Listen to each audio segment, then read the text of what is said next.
જાફરાબાદ તાલુકાના માણસાથી જામકા રોડ ખેડૂતો સ્વખર્ચે બનાવવા મજબૂર બન્યા। જાફરાબાદ તાલુકાના માણસાથી જામકા જતા રોડ સરકાર દ્વારા મંજૂરી આપવામાં આવે ત્યારે સરકારે દ્વારા અંબિકા કન્સ્ટ્રક્શનને રોડનું કામ આપવામાં આવે ત્યારે આ રોડનું કામ અધૂરું મૂકી જતું રહેલ, જેથી ખેડૂતો દ્વારા અવારનવાર અંબિકા કન્સ્ટ્રક્શન અને ને અનેક વખત રજૂઆત કરવામાં આવે તેમ છતાં પણ આજ દિન સુધી કોઈ રોડની કાર્યવાહી કરેલ નહીં, જેથી ખેડૂતોને અનેક વખત આશ્વાસન આપેલ અને રોડનું કામ ન કરતા ચોમાસા દરમિયાન ખેડૂતોને ખેતરે જવા મુશ્કેલીનો સામનો કરી રહ્યા છે, જેથી ખેડૂતો મળીને પોતાના સ્વખર્ચે રોડનું રિફ્રેશિંગની કામગીરી હાથ ધરવામાં આવી, જેથી અધિકારીઓ અને અંબિકા કન્સ્ટ્રક્શન મિલીભગત હોવાના આક્ષેપ કરવામાં આવી રહ્યા છે, જેથી સરકાર દ્વારા વહેલી તકે રોડની કામગીરી પૂર્ણ કરાવે તેવી ખેડૂતોની માંગ કરી રહ્યા છે।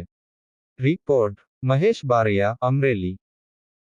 મારું નામ જીવનભાઈ પરસોત્તમભાઈ શેખડા, ગામ મારું પાટી માણસા।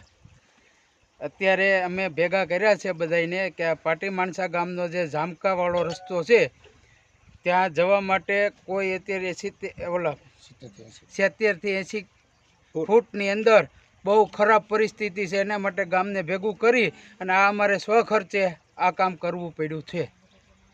આમ પાટી માણસા, મારું નામ દિનેશભાઈ ગગજીભાઈ શેખડા।